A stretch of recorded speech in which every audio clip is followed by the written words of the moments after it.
People should leave here today thinking that they've engaged with other people who are trying to figure out how to improve schools, and not just tell them how to do it with stepwise instructions. And I see the Faces of Learning as a very powerful way to think about what schools are all about, what the purpose of school is, and how learning is the focus, even more important than the content or the pedagogy, and the whole dialogue about how we learn and how students learn is a very important thing to reflect on. And I got a lot out of today just thinking about how I learn, and saw something very powerful about my own learning system, and I'm curious about applying that to my students.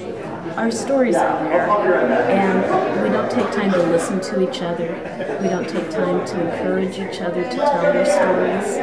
And the stories don't take us off on tangents. The stories take us into ourselves. They take us into the core of who we are and the best of what we can become.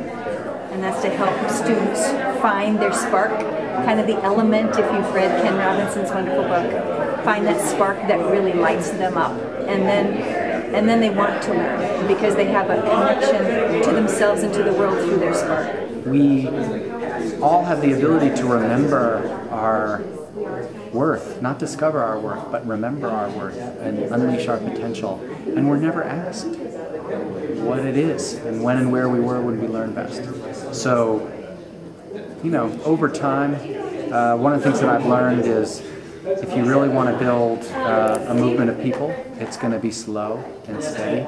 It's going to have fits and starts. You have to have urgent patience. You have to know that you are on the right path, and that it will not come as quickly as you would like it to.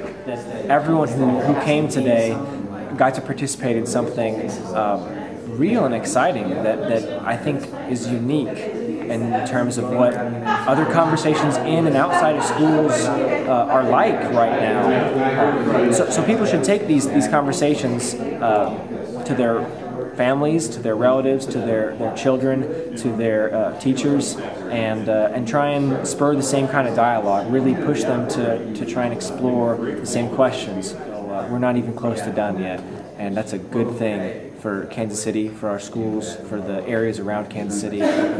People are going to start to talk about learning.